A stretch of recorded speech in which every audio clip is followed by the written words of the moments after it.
우리 이번 주 화요일부터 예레미야서를 여러분 우리 함께 묵상을 하고 있습니다.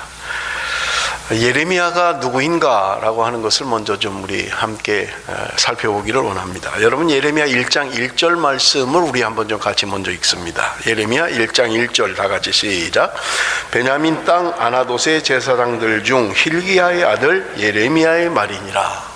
예레미야라고 하는 사람은 오늘 예레미야 1장 1절에 제사장의 후손인 것을 오늘 본문이 우리에게 말씀해 주고 있습니다. 예레미야라는 이름의 뜻은 여호와께서 높이셨다라는 그런 의미를 가지고 있는 이름입니다. 하나님께서 그를 높이셨다. 그리고 그는 제사장 가문에서 태어난 제사장의 후손인 것을 본문이 우리에게 말씀해 주고 있습니다. 그런데 여기 특별히 어떤 지명을 이야기하고 있는데 베냐민 땅 아나돗의 제사장들 중에 하나였다 그렇게 이야기합니다. 베냐민 땅, 베냐민에게 배속된 분배된 그 땅의 아나돗이라는 곳에 제사장들이 살고 있었다. 그 중에 하나인 hil기야의 아들인 예레미야다 그렇게 이야기하고 있습니다. 여러분 아나돗이라고 하는 것은 제가 열왕기를 설교할 때 잠시 언급했던 그런 장소입니다. 여러분 특별히 제사장이라고 하는 것은 승계되는 거죠. 아버지가 제사장이면 아들은 자동으로 제사장이 됩니다. 그래서 최초의 제사장으로 임명받았던 사람은 아론이라고 하는 사람이 최초의 제사장으로 임명받는 것을 우리가 볼 수 있습니다. 그래서 아론의 후손들이 계속돼 가며 이제 제사장 직분을 감당을 하는 거예요. 그런데 여러분 아론의 아들들은 4명이 있었던 것을 우리가 성경을 통해서 볼 수가 있는데 첫째 아들과 둘째 아들 나답과 아비후는 하나님 앞에 잘못된 불을 들임으로 말미암아 즉사합니다. 아들들이 없이 자녀가 없이 그들은 죽고 마는 것입니다. 여러분 민수기 3장 4절 말씀을 좀 보겠습니다. 나답과 아비후는 시내 광야에서 여호와 앞에 다른 불을 들이다가 여호와 앞에서 죽어 자식이 없었으며 엘르아살과 이다말이 그의 아버지 아론 앞에서 제사장의 직분을 행하였더라. 첫째와 둘째가 죽었어요. 그리고 엘르아살과 이다말이라고 하는 아론의 자식들이 이제 제사장의 직분을 행하게 되는 것입니다. 그렇기 때문에 여러분 성경에 등장하는 제사장들은 둘 중에 하나의 후손들이에요. 제사장이라면 엘르아살 아니면 이다말이라고 하는 사람의 후손임에 틀림이 없는 것을 우리가 볼 수 있는 것입니다. 그런데 여러분 엘르아살과 이다말의 후손 가운데 여러분 좀 특이하게 사역했던 사람들을 우리가 보면 다윗 시대 그리고 그의 아들 솔로몬 시대의 제사장으로 활약했던 사람들은 아비아달이라고 하는 사람과 사독이라고 하는 사람이 성경에 등장하는 것을 우리가 볼 수 있어요. 그런데 다윗의 대를 이어서 솔로몬이 왕이 될 때 그 아도니아라고 하는 다윗의 4번째 아들이 반역을 일으키게 됩니다. 이 반역에 가담했던 사람들이 누구냐면 당시의 군대 장관이었던 요압이라고 하는 사람과 제사장이었던 아비아달이 이 반역에 동참을 하게 돼요. 이로 말미암아서 솔로몬이 왕으로 즉위를 한 다음에 요압 왕을 처형을 하게 되고요. 그리고 아비아달이라고 하는 이 제사장은 파면을 해서 자기의 고향으로 돌아가게 하는데 그 고향이 바로 아나돗이라고 하는 곳이에요. 아나돗이라는 곳으로 파면을 해서 돌려보내는 것을 우리가 볼 수 있습니다. 그러면서 솔로몬이 하는 말이 내가 너를 죽여야 되지만 내가 너를 죽이지 않는 것은 내 아버지 다윗 때에 네가 다윗이 아버지가 힘들고 어려울 때 고난의 때에도 내가 함께 한 것을 내가 기억한다. 그렇기 때문에 내 생명은 살려주는 것이다. 그렇게 이야기하는 것을 우리가 볼 수 있습니다. 열왕기상 2장 26절 27절 말씀을 보겠습니다. 왕이 제사장 아비아달에게 이르되 내 고향 아나돗으로 가라. 너는 마땅히 죽을 자이로되 내가 내 아버지 다윗 앞에서 주 여호와의 궤를 메웠고 또 내 아버지가 모든 환난을 받을 때 너도 환난을 받았은즉 내가 오늘 너를 죽이지 아니하노라 하고 아비아달을 쫓아내어 여호와의 제사장 직분을 파면하니 여호와께서 실로에서 엘리의 집에 대하여 하신 말씀을 응하게 함이더라. 지금 아비아달이라고 하는 제사장은 엘리 제사장의 후손인 것을 성경이 이야기하고 있어요. 그런데 이 엘리 제사장은 아론의 이다말의 아들의 후손이었던 것을 여러분 기억하셔야만 합니다. 그래서 아비아달이 이제 축출되고 나면 사독이라고 하는 엘르아살의 후손 가운데 이 제사장의 이 자신의 그 기업을 승계하는 것을 우리는 알 수 있는 것입니다. 어쨌든 지금 아나돗이라고 하는 이곳에 예레미야가 탄생을 했고 어린 시절 성장한 것 같습니다. 오늘 성경이 오늘 우리에게 그것을 말씀해 주고 있어요. 근데 예레미야라고 하는 이 선지자가 활동했던 시기가 언제냐라고 하는 것을 오늘 본문 2절 3절이 우리에게 말씀해 줍니다. 우리 한번 같이 읽겠습니다. 예레미야 1장 2절 3절 말씀입니다. 다 같이 시작. 아몬의 아들 유다왕 요시야가 다스린 지 13년에 여호와의 말씀이 예레미야에게 임하였고 요시야의 아들 유다의 왕 여호야김 시대부터 요시야의 아들 유다의 왕 시드기야의 11년 말까지 곧 5월에 예루살렘이 사로잡혀 가기까지 임하니라. 지금 예레미야가 하나님의 부름을 받고 하나님의 말씀이 임해서 선지자로 활동한 시간을 지금 성경이 이야기하고 있어요. 그런데 요시야 왕 13년에 하나님의 말씀이 예레미야에게 임했다 이렇게 이야기를 해요. 여러분 요시야 왕이라고 하는 이 사람은 남유다의 16번째 왕입니다. 그리고 남유다는 20번째 오늘 성경에 말하고 있는 시드기야 때에 남유다는 멸망하게 됩니다. 그러니까 16대부터 20대 왕 때까지 예레미야는 사역을 한 것을 우리가 볼 수가 있어요. 시간적으로 계산을 해보면 요시야 왕 16년 때부터 13년 때부터 시드기야 왕 11년까지를 시간으로 계산하면 대략 한 40년 정도가 됩니다. 그래서 예레미야가 활동했던 시기는 40년 정도의 그런 활동 시간을 가지고 있다. 물론 이스라엘이 멸망하고 남유다가 멸망하고도 그는 계속적으로 사역했던 것을 우리는 볼 수 있어요. 그렇기 때문에 더 긴 시간을 활동했던 것을 우리는 볼 수 있고요. 처음으로 부름받은 때가 언제인가라고 하는 것은 예레미야 1장에 하나님의 부르심에 대한 소명의 말씀이 기록되어 있는 것을 우리가 볼 수 있어요. 그때 예레미야가 하는 말이 나는 어린아이이기 때문에 이 직을 감당할 수가 없습니다. 저는 아직 어린아이입니다 라고 이야기하는 걸 볼 때 하나님의 부르심을 받았을 때 그는 성년이 아니었다라고 하는 거예요. 그러나 정확하게 언제 몇 살에 부름을 받았는가 하는 것은 아무도 알지 못합니다. 다만 그가 성년이 아닌 어린아이 때에 하나님의 부르심을 받았다. 뭐 어린아이라고 해도 뭐 무슨 유치원 그런 나이는 아니겠죠. 정확하게 알 수는 없습니다. 적어도 뭐 중고등학교 16살 이때 하나님의 부르심을 받았고 하나님의 대언자로 선지자로 쓰임받았던 것을 우리는 볼 수 있는 것입니다. 여러분 예레미야가 활동했던 이 시기는 이미 말씀드린 것처럼 남유다 왕의 이제 거의 마지막에 가 있는 멸망 직전에 가 있는 그런 시기였음을 우리는 알 수 있습니다.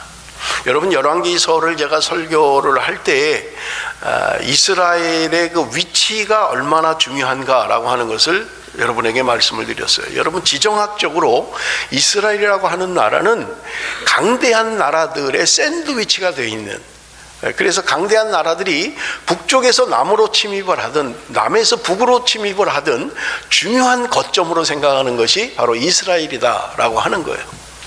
그렇기 때문에 늘 열강의 각축장이 되어 있고요. 그렇기 때문에 늘 전쟁에 휘말릴 수밖에 없는 상황이 이스라엘이었다. 여러분 그렇게 이해를 하시면 되겠어요.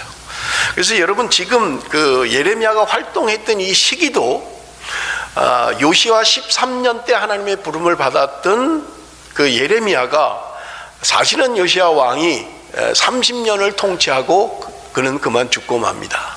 죽은 이유도 다른 게 아니에요. 여러분 지금 예레미야가 활동했던 이 시기는 이미 북쪽 이스라엘은 아수르라고 하는 강대국에 의해서 멸망됐습니다.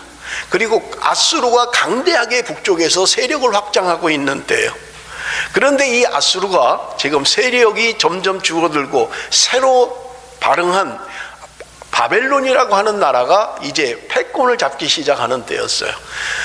그렇기 때문에 지금 이 남쪽에는 이집트라고 하는 나라가 있고요, 북쪽에는 아수르가 아직 남아있고 이제 새로 시작하는 바벨론이라고 하는 나라가 등장하는 것을 우리가 볼 수 있습니다.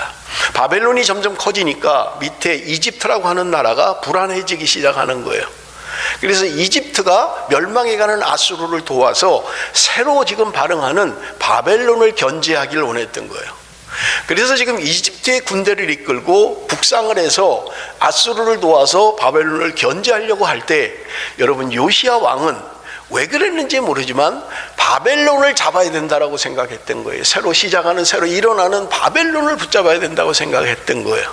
그래서 요시야 왕이 이집트에서 올라오는, 남쪽에서 북쪽으로 올라오고 있는 이집트의 군대를 대항해서 싸움을 했던 거예요.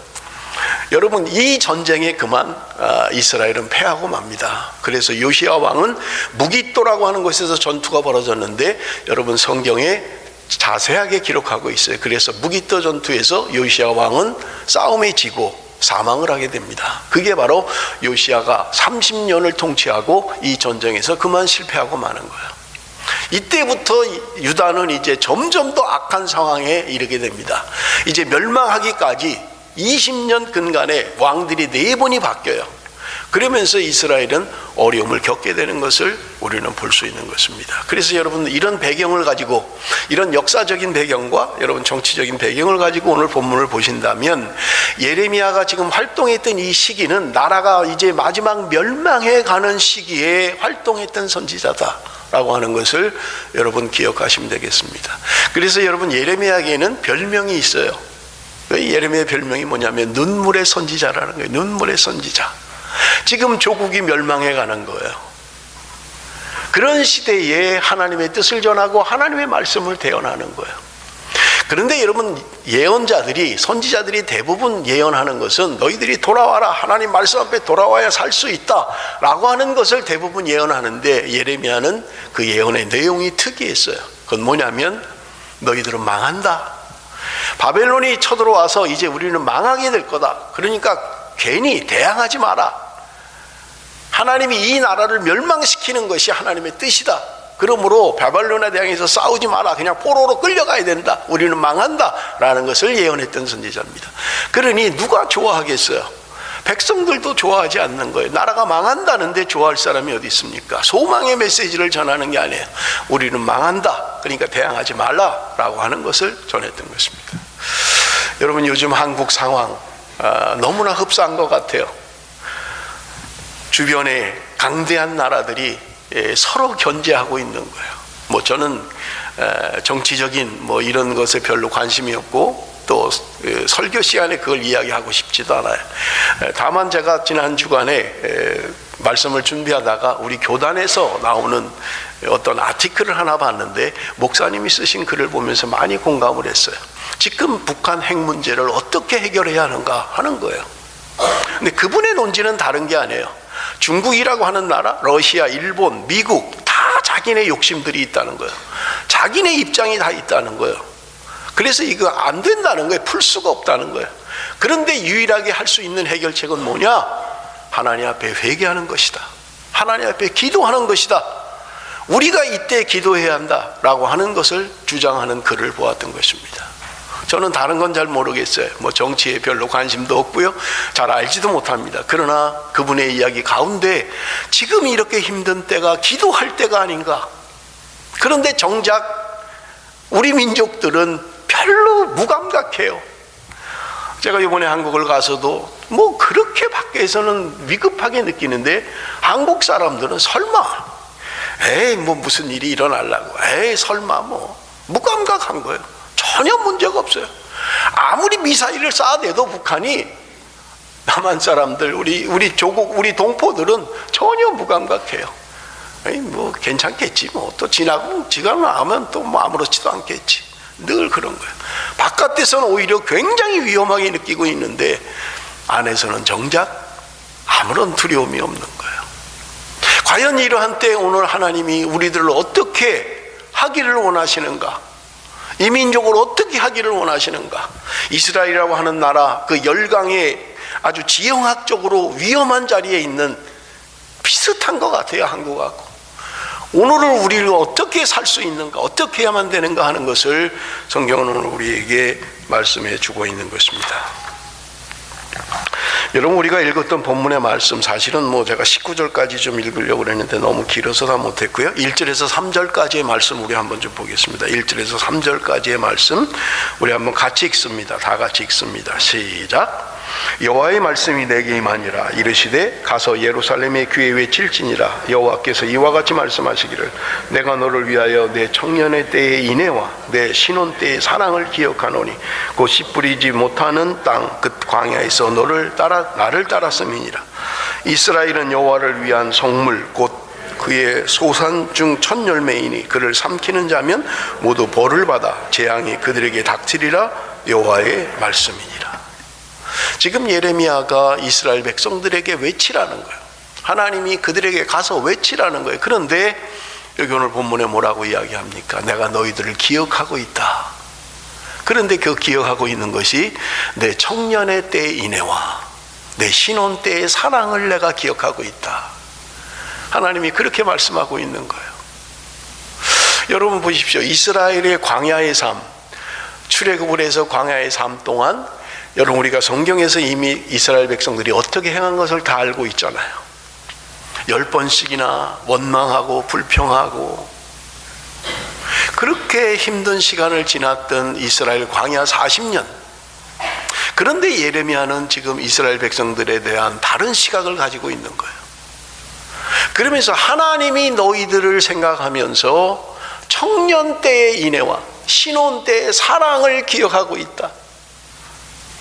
척박한 광야의 삶 가운데서도 너희들이 나를 따랐다. 그렇게 이야기하고 있는 거예요. 힘들고 어려운 삶을 살았습니다. 광야의 삶을 살았어요. 척박해요. 모든 것이 풍족하지 않은 때입니다. 힘들고 어려운 때입니다. 그럼에도 불구하고 너희들이 나를 따랐던 그 청년 때의 인애, 신혼 때의 사랑을 내가 기억하고 있다. 저는 말씀을 준비하면서도 이스라엘 백성들 광야 생활 그 불평하고 원망한 것밖에 없는데 하나님은 그렇게 생각하지 않으시는 거예요. 여러분, 청년 때 인애라는 이 인애라는 단어는 여러분 히브리 성경에 굉장히 중요한 단어입니다. 여러분 많이 들어보셨을 거예요. 헤세드라고 하는 단어예요. 헤세드. 여호와의 인자하심, 여호와의 자비하심. 그럴 때 헤세드라는 단어를 씁니다. 그래서 여러분 개역개정에서는 청년 때 인애라고 표현하고 있는 거예요. 그런데 여러분 개역 성경에는 이 인애라는 말을 우위라고 표현했어요. 청년 때의 우위. 그런가 하면 여러분 그 세번역 성경, 표준 세번역 성경은 진실 이렇게 표현하고 있고요. 현대인의 성경은 헌신 이렇게 표현하고 있어요. 번역을 그렇게 한 거예요. 킹 제임스 버전은요 kindness라고 표현하고 있고요. RSV는 devotion이라고 표현하고 있습니다. 내 청년 때의 인애, 내 청년 때의 헌신, 내 청년 때의 그 진실함, 하나님이 지금 그렇게 기억하고 있다는 거예요. 이스라엘 백성들 40년 광야 동안 수없이 원망하고 불평하고 그렇게 했던 그들을 향하여 하나님이 지금 너희들의 청년의 그때, 진실했던 그때, 그렇게 헌신했던 그때 내가 그것을 기억하고 있다. 너의 신혼 때의 사랑을 내가 기억하고 있다. 여러분, 사랑을 해서 결혼한 신혼 부부들 얼마나 좋습니까? 그냥 보기만 해도 좋고 같이만 있어도 좋고 그렇게 같이 있기를 소원해서 결혼을 해서 그 신혼 때 추억이 별로 없으신가요? 신혼 때의 추억이? 하나님이 지금 이스라엘 백성들을 향하여 그 광야 생활을 신혼 때의 사랑이라고 기억하고 있다는 거예요. 없어도 좋고 못 먹어도 좋고 그냥 같이만 있으면 행복하고.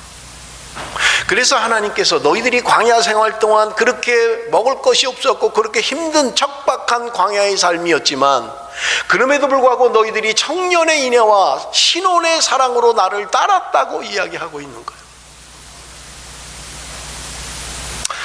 여러분, 우리가 나이가 들면 가끔 그런 소리들을 해요. 옛날이 좋았다. 옛날이 좋았다. 그때 못 먹고 힘들었는데 참 고달팠는데 돌이켜보니까 그래도 그때가 좀 나은 것 같다. 지금은 뭐 먹을 거 다 염려 없고 사는 거 염려 없는데 오히려 옛날이 난 거 아닌가. 그때 그렇게 힘들었지만 그때가 더 난 거 아닌가. 오늘 하나님이 우리를 향해서 그렇게 기억하고 계시다는 거예요. 그 광야의 삶 가운데, 그 사막의 삶 가운데 분명하게 하나님을 경험했던, 그들이 불평하고 원망하는 삶을 살았지만 그들의 삶 가운데는 하나님의 임재와 하나님의 역사하심을 분명하게 체험할 수 있었던 거예요. 그리고 하나님은 그들의 불평과 원망을 기억하고 있는 것이 아니라 너희들이 그렇게 힘들고 어려운 삶을 살면서도 그때 얼마나 헌신했니? 그때 얼마나 너희들이 진실하게 했니? 너희들이 얼마나 사랑했니? 그런 마음으로 나를 따른 것을 내가 기억하고 있다. 하나님이 말씀하고 있는 거예요. 그런데 저는 말씀을 준비하면서 왜 그런데? 왜라는 생각이 자꾸 떠오르는 거예요. 그랬던 그들이, 그렇게 사랑했던 그들이, 그렇게 헌신하고 그렇게 진실했던 그들이, 그렇게 사랑했던 그들이 왜 하나님을 버렸을까? 왜 하나님을 떠났을까? 여러분, 오늘 4절 5절 말씀을 보십시오. 4절 5절 말씀. 야곱의 집과 이스라엘의 집 모든 족속들아, 여호와의 말씀을 들으라.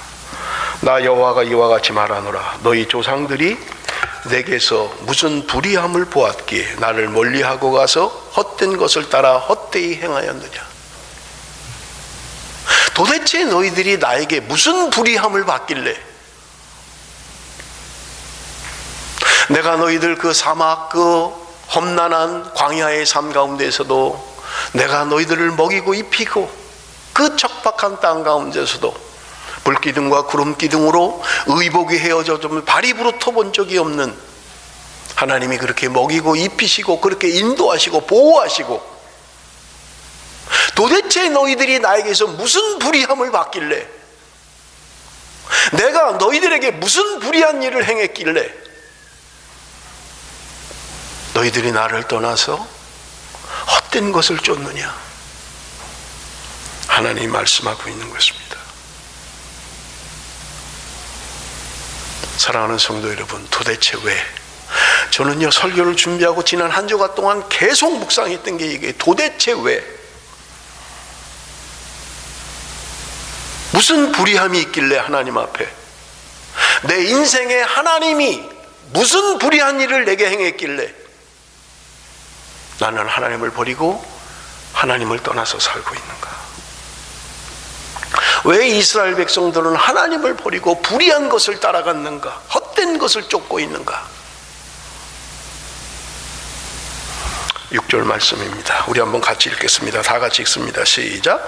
그들이 우리를 애굽 땅에서 인도하여 내시고 광야고 사막과 구덩이 땅, 건조하고 사망의 그늘진 땅, 사람이 그곳으로 다니지 아니하고 그곳에 사람이 거주하지 아니하는 땅을 우리가 통과하게 하시던 여호와께서 어디 계시냐 하고 말하지 아니하였도다. 그렇게 힘들고 어려운 시절 하나님이 함께 하셨고 인도하셨고 보호하셨고 축복하신 그 하나님 어디 있냐고 말하지 않았다는 거예요. 오늘 내가 존재하는 것은 그러한 과정을 겪고 지금 내가 있는 건데, 어느 누구도 그 힘들고 어려울 때 하나님이 먹이시고 입히시고 보호하시고 축복하시고 사랑하시는 것을 기억하지 않고 있다는 거예요. 마치 내가 잘나서 지금 여기 있는 것처럼 다 잊어버렸다는 거예요. 아무도 말하는 사람이 없다는 거예요. 내가 그 사망의 그늘진 그 땅을 지나올 때, 그 척박한 그 땅을 지나올 때 하나님이 어떻게 나를 보호하시고 인도하셨는지 말하는 사람이 아무도 없더라는 거예요.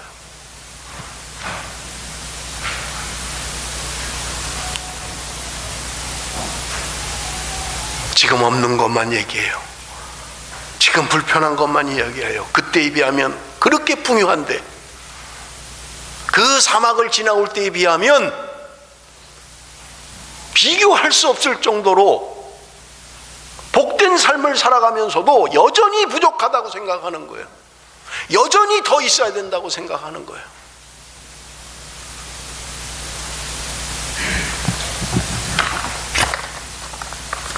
도대체 왜?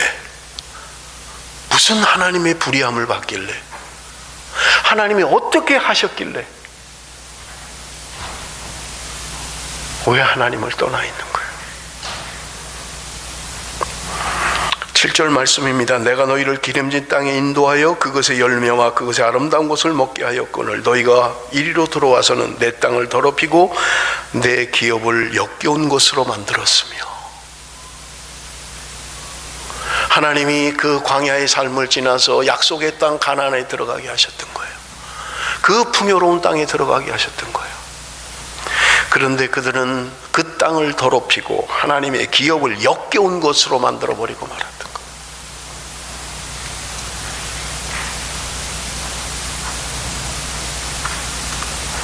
도대체 왜?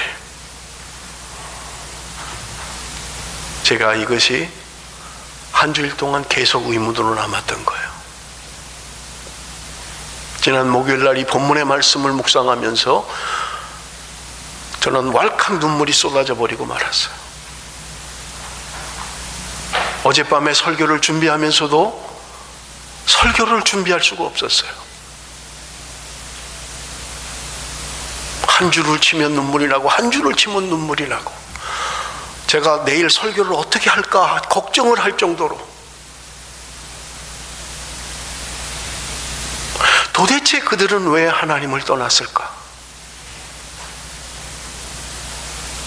그리고 그렇게 힘든 삶을 함께 하셨고 하나님이 그렇게 약속한 땅에 그들을 이르게 하셨는데 그들은 왜 하나님을 버리고 헛된 것을 쫓으며 왜 하나님을 버렸을까? 이해가 되지 않는 거예요.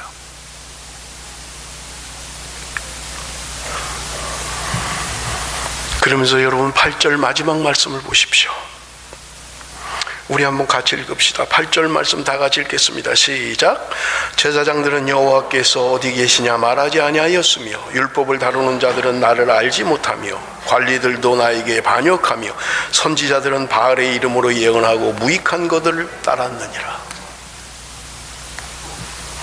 제사장들, 구별된 사람들, 하나님의 사람들, 예배를 인도하는 하나님의 사람들, 그들이 하나님이 어디 계시다 말하지 않았다는 거예요. 하나님을 인정하지 않는 거예요. 제사장들이, 여러분 율법을 연구하는 사람들, 율법을 따르는 사람들, 율법을 다루는 자들이 하나님을 알지 못했다는 거예요. 늘 말씀을 연구해요. 율법을 연구하는 사람들, 율법을 다루는 자들, 율법학자들이에요. 그렇게 하나님의 말씀을 연구하고 그렇게 눈만 뜨면 하나님의 말씀을 보는 사람들이 하나님을 알지 못했다는 거예요. 이게 말이 됩니까? 이게 말이 되는 거예요? 그들이 뭘 말해요 그러면? 그렇게 하나님의 말씀을 연구해서 하나님을 알지 못하는데 그들이 도대체 무엇을 얘기하느냐고요.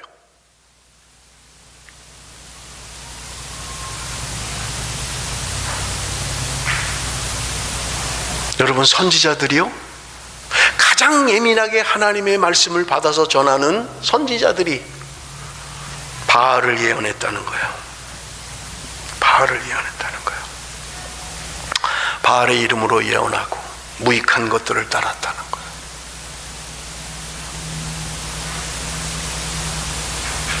어느 시대 어느 때나 선지자는 가장 예민한 사람들이에요. 여러분 예레미야를 보십시오. 그가 하나님의 말씀을 대언하는 것으로 인해서 무슨 부귀영화를 누렸습니까? 수없이 매를 맞았고 수없이 감옥에 갔고요.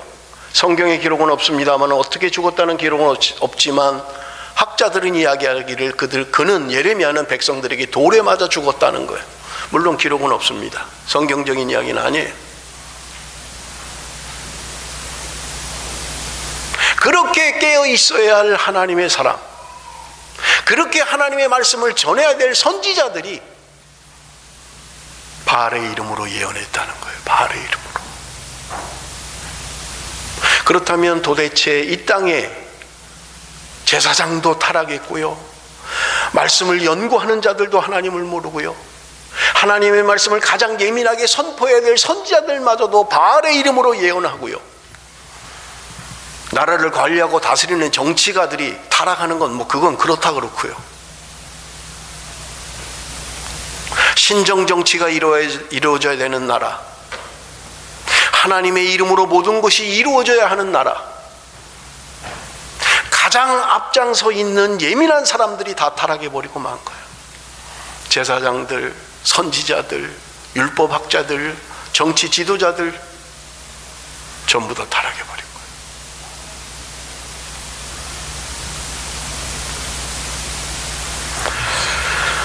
저는 이 말씀을 보면서요, 그냥 할 수가 없었어요. 너무 눈물이 나가지고요. 정말 설교를 할 수는 있을까?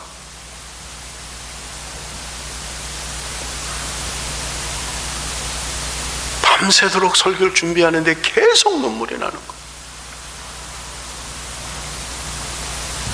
도대체 왜 그들이 그 힘들고 어려운 시절에 하나님이 그렇게 그들을 손을 잡고 이끌어 오신 그 하나님, 그들을 약속의 땅에 인도하신 그 하나님, 그런데 그 풍요로운 땅에 와서도 그들은 하나님을 배반하고 하나님을 버리고 우상을 따르며 우상을 섬기는 그들, 가장 예민하고 가장 깨어 있어야 할 제사장들과 선지자들,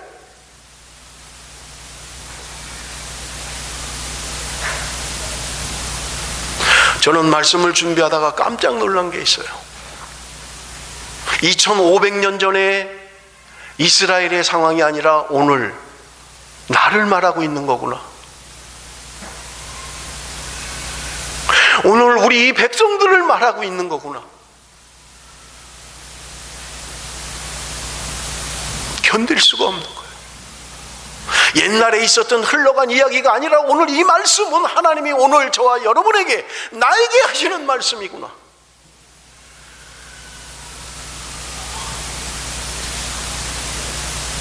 하나님이 있습니까? 아니, 나 버린 적 없는데 하나님, 내가 이렇게 예배하고 매주마다 내가 나와서 예배하고 찬양하고 기도하고,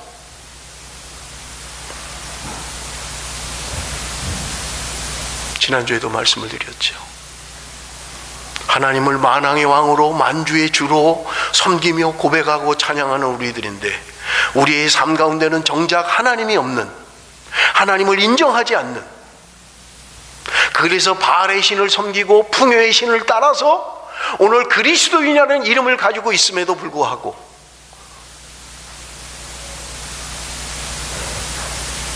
돈을 사랑하는 것, 그것을 따라가는, 세상의 쾌락을 따라가는, 세상의 것들을 따라가는,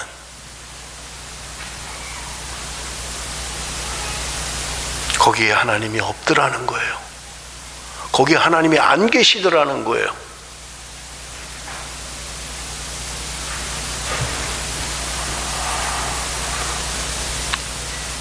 도대체 왜 도대체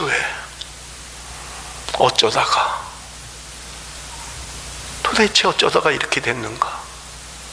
그 하나님이 그렇게 사랑하는, 내가 너희들의 청년의 그 진실함, 청년 때의 그 헌신, 청년 때의 그 아름다운 것, 신혼의 그 사랑을 내가 기억하고 있는데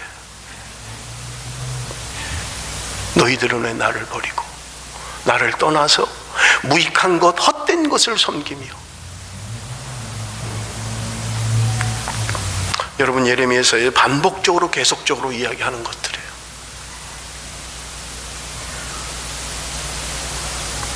사랑하는 성도 여러분, 이 말씀은 2500년 전에 주신 말씀이 아니라 오늘 우리에게도 동일하게 해주시는 말씀이고 저와 여러분에게 주시는 말씀입니다.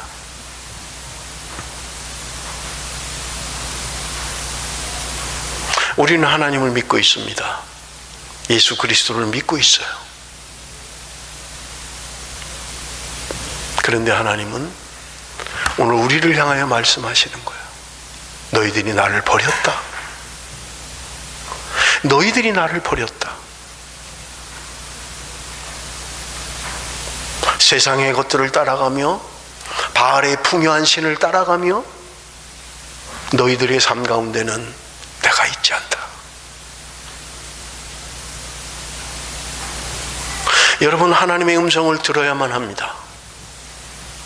오늘 나는 과연 내 삶 가운데 하나님을 인정하고 하나님 앞에서 하나님의 주재권을 인정하며 오늘 우리 전 집사님 기도하신 대로 하나님이 내 삶의 주인인 것을 고백하는,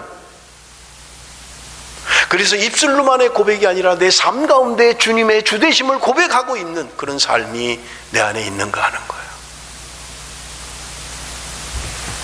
도대체 무엇이 문제였습니까? 도대체 너희들이 나에게 무슨 불의함을 보았느냐? 너희들이 도대체 나에게 무슨 불의함을 보았길래 나를 떠나서 너희들이 헛된 것을 쫓고 있느냐?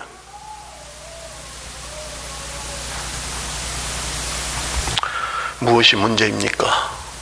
오늘 본문 13절을 우리 한번 보겠습니다. 13절 다 같이 읽습니다. 시작. 내 백성이 두 가지 악을 행하였나니 곧 그들이 생수에 근원되는 나를 버린 것과 스스로 웅덩이를 판 것인데 그것은 그 물을 가두지 못할 터진 웅덩이들이니라. 생수에 근원된 나를 버린 것이다. 너희들이 우리가 사는 우리의 생명에 근원된 그 하나님을 버렸다는 거예요. 여러분, 오늘 13절은 대조적으로 이야기하고 있는 거예요. 생수와 웅덩이를 대조적으로 이야기해요. 너희들이 웅덩이를 팠다는 거예요. 왜 웅덩이를 팝니까? 물을 가둬두기 위해서 그런 거예요. 필요에 따라 물을 공급하기 위해서. 하나님이 안 주셔도 돼요. 내가 웅덩이를 파서 물을 모아놓으면 하나님이 비 안 오게 하셔도 내가 거기서 파이프로 빼면 되니까 하나님 없어도 돼요. 우리 스스로 웅덩이를 팠다는 거예요. 무슨 말입니까? 하나님 없어도 돼. 비 많이 올 때 웅덩이 크게 만들어 놓고 저수지 만들어 놓고 댐 만들어 놔서 비 안 오면 거기서 빼면 되지 뭐. 하나님 뭐 할 거 뭐 있어. 그런데 이야기합니다. 그 웅덩이는 터진 웅덩이라는 거예요. 물이 고이지 않는 터진 웅덩이를 만들어 놨다는 거예요. 그게 너희의 죄악이다. 입으로는 하나님을 찬양합니다. 내 모든 것의 근원입니다. 내 생명의 주인이십니다라고 찬양하면서도 삶 가운데는 전혀 하나님을 인정하지 않는, 내 생각대로 내 뜻대로 사람의 생각대로 살기를 원하는, 그것이 너희들의 죄다.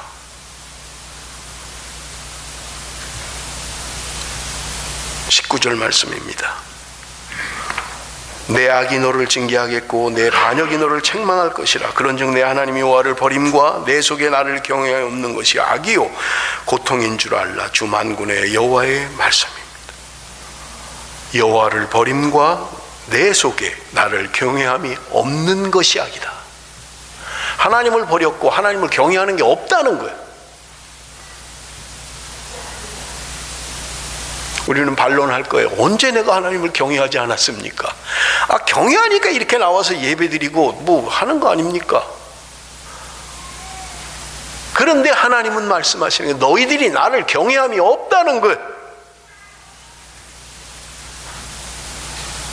하나님을 하나님으로 인정하지 않는다는 거예요.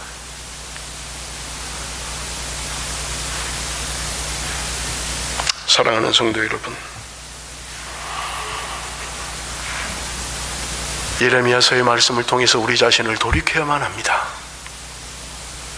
나는 하나님을 떠난 것은 아닌지, 도대체 나는 왜 하나님 없는 삶을 살고 있는지, 나는 왜 하나님을 떠나서 헛된 영광을 구하며 헛된 것, 무익한 것을 따라가고 있는지,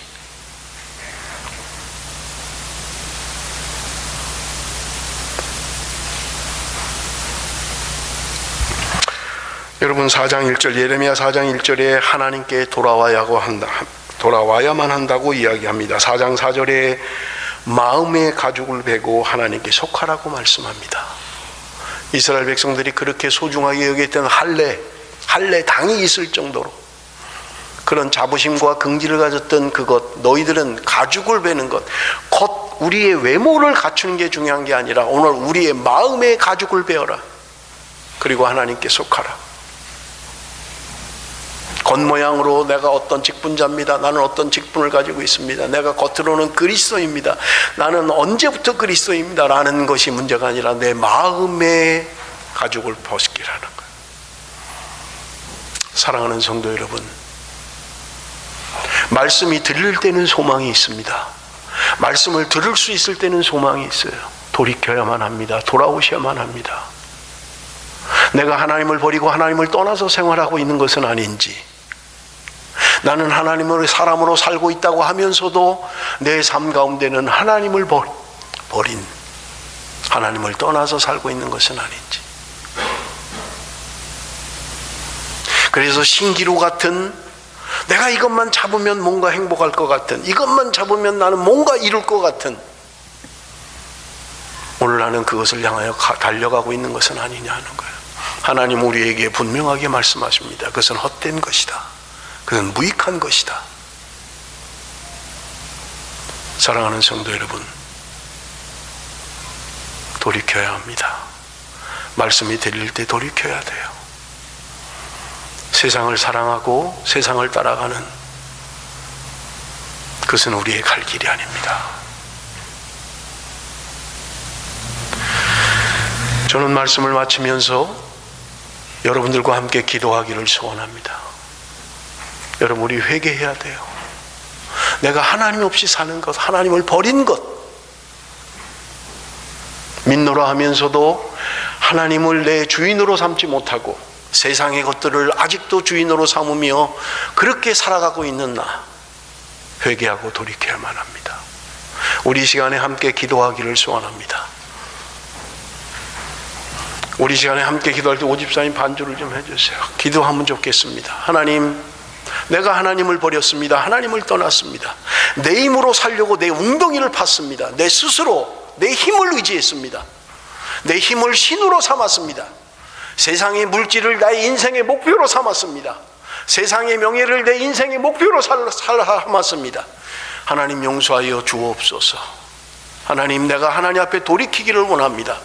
하나님, 진정으로 내 심령 속에 내 마음의 가죽을 벗기고 하나님이 주인된 삶을 살기를 원합니다. 내가 누구인지를 알기를 원합니다.